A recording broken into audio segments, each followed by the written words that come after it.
Pada tahun 2013 saya digugat oleh adik kandung saya. Adik kandung saya menggugat gaji untuk dikembalikan.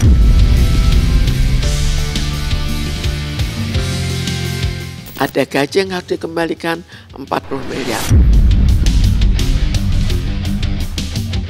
Saya merasakan jelas suatu ketidakadilan yang sangat luar biasa.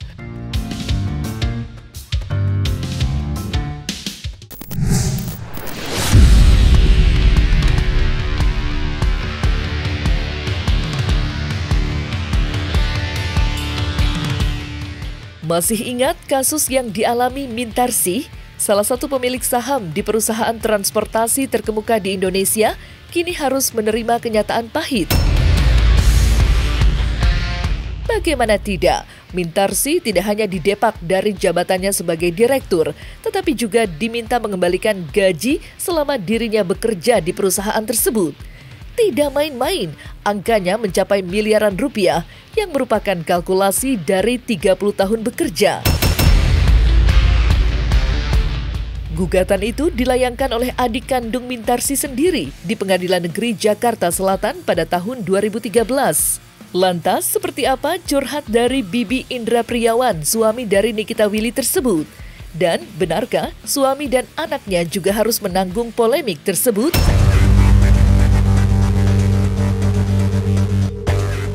Pada tahun 2013 saya digugat oleh adik kandung saya. Adik kandung saya menggugat gaji untuk dikembalikan. 100% gaji dan denda harus dikembalikan. 100% gaji dan denda harus dikembalikan. Digugat alasannya karena ada seorang sekretaris pribadi yang memberikan kesaksian bahwa saya kurang bekerja, saya kurang berprestasi.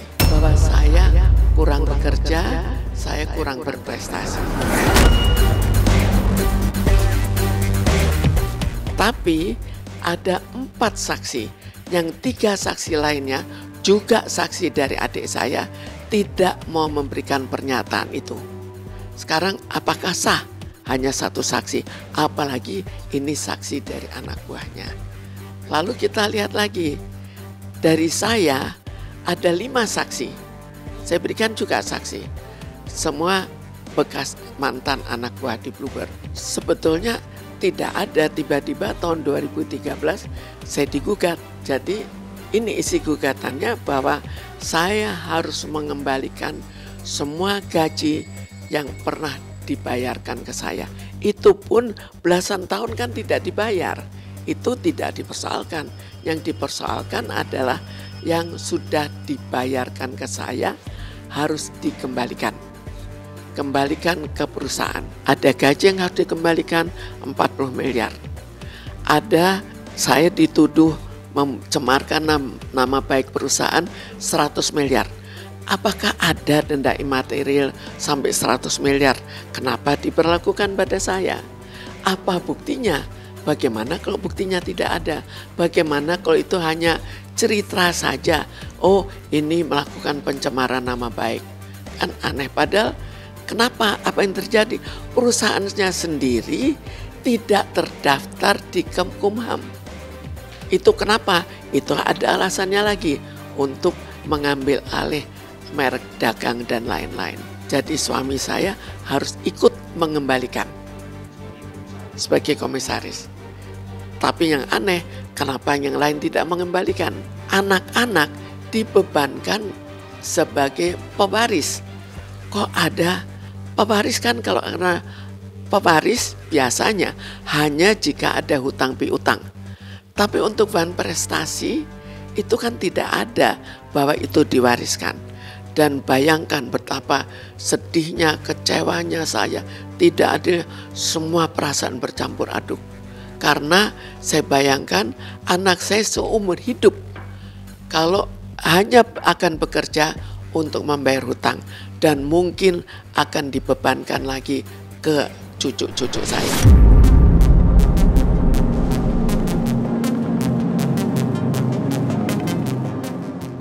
Dalam penuturannya, Mintarsi mengungkap adanya ketidakadilan yang ia rasakan saat konflik berkepanjangan dengan adik kandungnya mengenai permasalahan perusahaan.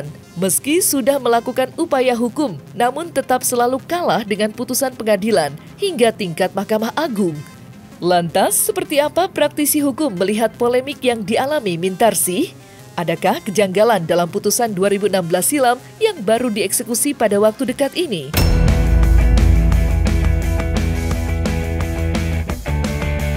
Saya merasakan jelas suatu ketidakadilan yang sangat luar biasa. Memang karyawan misalnya yang dipecat saja, itu tidak pernah seluruh gajinya diminta kembali. Kok bisa gaji saya diminta kembali? Kok bisa putusan pengadilan Jakarta Selatan mengatakan gaji harus dikembalikan? Kemudian pengadilan tinggi menguatkan pengadilan Jakarta Selatan, Mahkamah Agung juga. Jadi artinya kalau sudah Mahkamah Agung mengatakan gaji harus dikembalikan, maka ini artinya sebagai suatu sarana bagi orang lain yang juga bisa melakukan cara yang sama. Karena dianggap sah sebagai suatu keputusan di mana orang lain juga boleh mengikuti.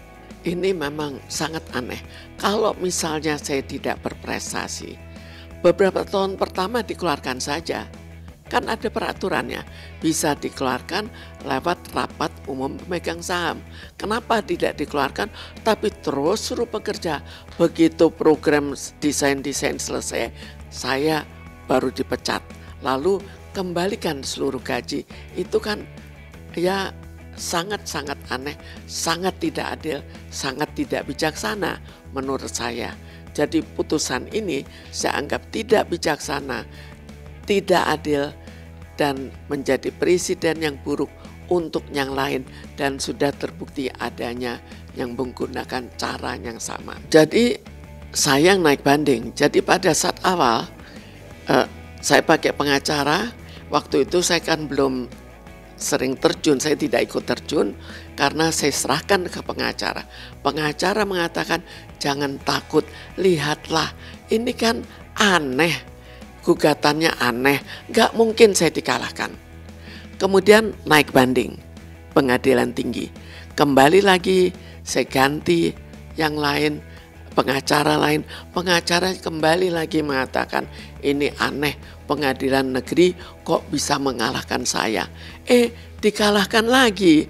Jadi tapi berikut ketiganya saya ambil seorang yang levelnya juga lebih tinggi. Akhirnya kembali lagi dia mengatakan tidak mungkin lah sampai kalah. Ini kan semua ada peraturannya. Tapi kembali lagi saya kalah. Sekarang harus bagaimana saya?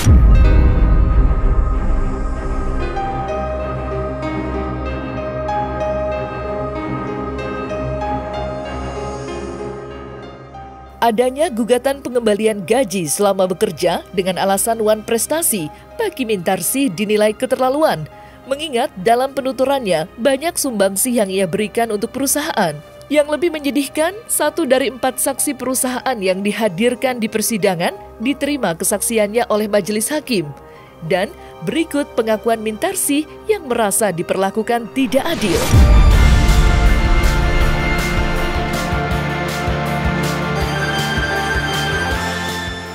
Itu yang aneh.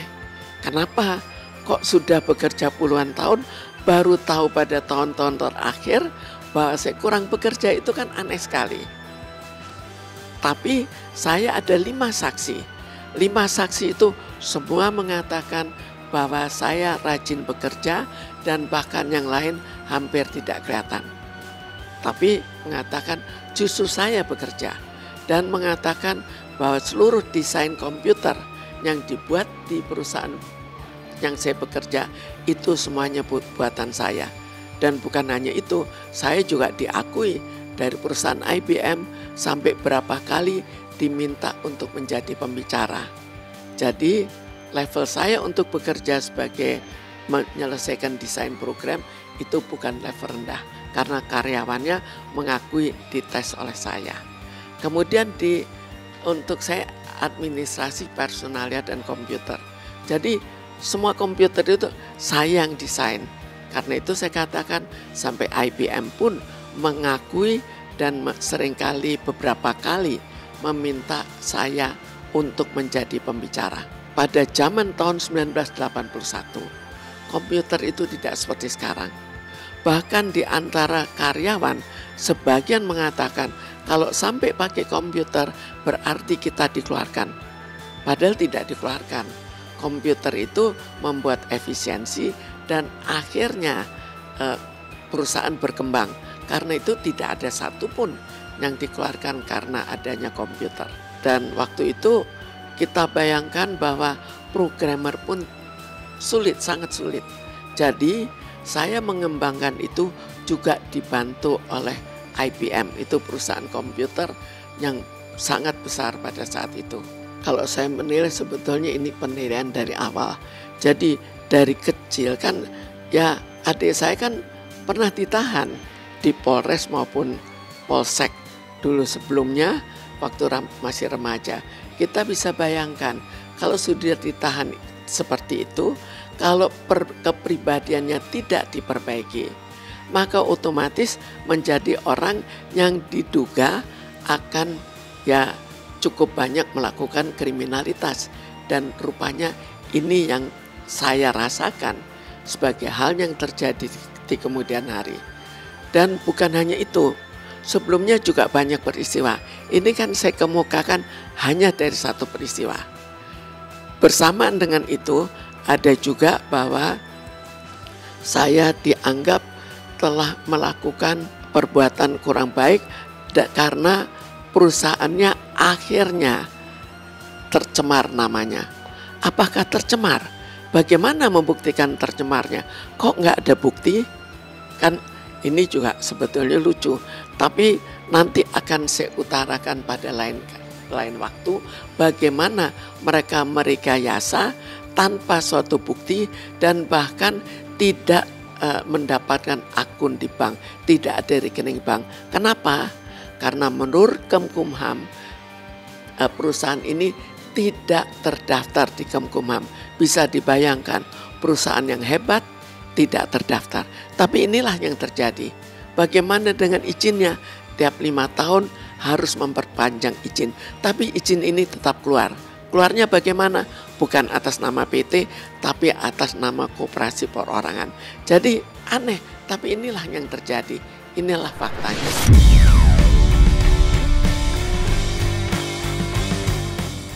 Nah, selesai sudah Cumi Lovers, saksikan terus Cumi Camp In-Depth, kabar lengkap, mendalam, dan akurat dari narasumber terpercaya. Dan jangan lupa untuk like, subscribe, dan juga share channel YouTube Cumi Cumi.